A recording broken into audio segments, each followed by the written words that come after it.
2 곱하기 2라든지 2 곱하기 2 행렬과 뭐 2 곱하기 1 행렬과 이런 걸 많이 했기 때문에 이런 것을 많이 했는데 이런 것은 좀 낯설었을 거다라는 거죠.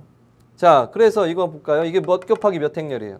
물론 바로 3 그리고 6, 5, 10 이걸 쓴 학생들도 많이 있을 거예요. 그런데 이제 모르는 학생들을 위해서 좀 설명을 하면 요거는 어떤 행렬이냐면 앞에 행렬 보면은 요 앞에 행렬과 뒤에 행렬이라고 한다면 요 앞에를 A라고 할까요? 그리고 요 뒤에 있는 걸 B라고 할까요? 1, 2 그리고 3, 5라는 행렬을. A라는 행렬은 어떤 행렬이냐면 2 곱하기 1 행렬이에요. 2 곱하기 2 행렬. 행이 2개, 열이 하나. B라는 행렬은 1 곱하기 2 행렬이에요. 1 곱하기 2 행렬. 따라서 A하고 B를 곱해주는 행렬의 결과는 뭐가 나오냐면 2 곱하기 1 행렬과 1 곱하기 1 행렬은 앞에 행렬의 열과 뒤에 행렬의 뭐예요?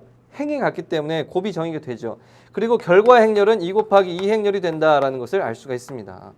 실제로 그래서 결과는 이런 행렬이 돼요. 3, 6, 5, 10이라는 이런 행렬이 되거든요. 선생님 그래도 좀 헷갈립니다. 저는 이걸 보고 바로 그게 안 돼요. 그러면 이렇게 한번 해보세요. A, B, C, D, E, F, G, H 이렇게 써놓고 여러분들 이건 너무너무 잘해요. 이걸 못하는 학생이 거의 없거든요. 자, 이렇게 보세요. A, E 플러스 B, G가 되죠. A, E, B, G. AF, BH죠. AF, BH가 됩니다. AF, BH. 그리고 CE 플러스 DG가 되죠. DG가 되죠. 그리고 CF, DH.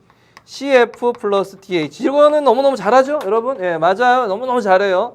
그러면 이것도 2 곱하기 2 곱하기니까 이렇게 곱의 행렬이 저희가 됐잖아요. 그럼 이번에는 뭐만 준 거냐면 이거하고 이거 앞에 있는 AC하고 EF만 줬다 생각해 보세요. 그러면 이렇게 되는 거예요. AC하고 즉 B하고 D가 없고 G하고 H가 없는 경우예요.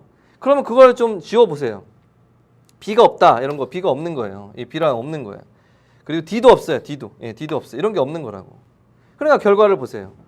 AE 요거만 썼죠. AE 그 다음에 요 옆에 있는 건 AF 썼어. AF 그 다음 CE 그 다음에 CF만 남았죠. 보세요.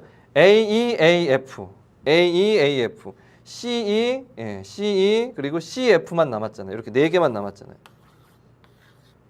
아니 물론 요거 대신에 요걸 써도 마찬가지예요. 그리고 요거 대신에 요걸 써도 마찬가지긴 한데 그래서 요거 2개 3, 5를 AC라고 보고 1, 2를 EF라고 본다면 AE에 해당되는 게 뭐예요? 3하고 2 곱해준 게 바로 요거. 그리고 5하고 1 그리고 5하고 2를 곱해준 게 이렇게 된다는 것을 알 수 있는 겁니다. 그래서 사실 이걸 길게 설명할 것은 아닌데 분명히 이걸 헷갈리는 학생들 분명히 있고 이걸 못하는 학생들 분명히 있어요. 그렇죠? 우리 초보 학생들 좀 이해합시다. 분명히 있어요. 그리고 이것을 쉽게 풀었다 하더라도 실수할 가능성은 물론 누구에게나 있을 수 있으니까 조심하자라는 뜻으로 잘 한번 알아두세요. 그래서 결론은 이겁니다. 어쨌든 3 그리고 6 5 5, 2, 10 이렇게 된 거고요. X, Y 그리고 6A 이렇게 된 거예요. 결국에는 요걸 요렇게 준 겁니다. 요걸 요렇게 줘도 되는데 요렇게 주고서 행렬의 곱에 대한 어떤 행렬의 곱셈에 대한 정의를 알고 있느냐, 행렬의 곱셈에 대한 정의를 알고 있느냐를 묻고 있는 겁니다. 정확하게 알고 있어야 되죠. 자, 그래서 이거는 사실은 알고 있어야 되는 내용들이 됩니다. 기본적으로 알고 있어야 되는 내용들이 되는 거죠. 자, 좋습니다. 이렇게 해서 이제 문제를 풀고 나면 이것이 해가 존재한답니다. 그런데 잘 보세요. 30이죠. 3 곱하기 10 마이너스 6 곱하기 5 30이에요. 6 곱하기 5. 이렇게 AD-BC가 0입니다.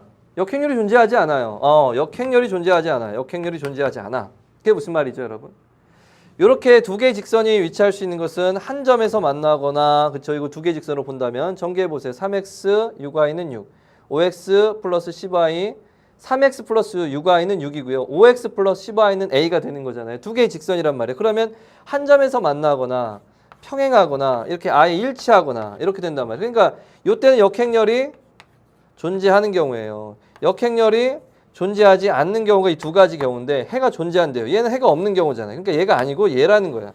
아하, 평행이거나 일치하는 경우인데 해가 존재하려면 일치하는 경우가 돼야 된다라는 경우죠. 따라서 딱 보고 아하 3x 플러스 6y가 6이니까 x 플러스 3으로 나눠지면 2y는 2가 되는 거잖아요. 그럼 밑에 있는 걸 잘 보면 5x 플러스 10y는 a가 되는 거예요. 그러면 뭘 곱해주면 이렇게 돼요? 그렇죠? 5를 곱해주면 5x 플러스 10y니까 여기다 5를 곱해준 5, 2, 10이 바로 a가 되면은 된다라는 것을 알 수가 있는 거죠. 무슨 말인지 알겠어요? 예. 1대2이기 때문에. 예. 보세요. 3x 6y는 6이었잖아요. 예. 1, 2, 2죠. 여기가 만약 1이라면 여기가 2, 2가 돼야 돼요. 그러니까 여기가 5, 10, 10이 돼야 된다라는 거죠. 1대 2대 2죠. 그러니까 5대 10대 10이 돼야 된다라는 것을 알 수 있습니다. 같은 직선이 돼야 되는 거니까.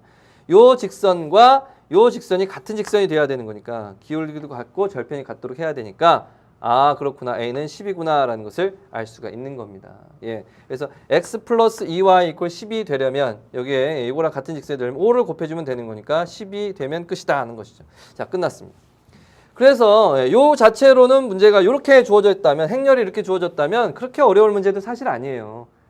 이미 다 공부한 내용들이고 그런데 요거 하나가 이 문제의 수준을 다르게 만들어 줬다라는 거죠. 됐어요? 예, 잘 알아두세요. 그래서 그거에 관련된 설명을 덧붙여 본 거예요. 행렬의 곱셈에 어떻게 정의가 되는 거야? 이번 기회에 행렬의 곱셈의 정의에 대해서 다시 한번 공부해 보세요. 자, 다음 이제 7번입니다.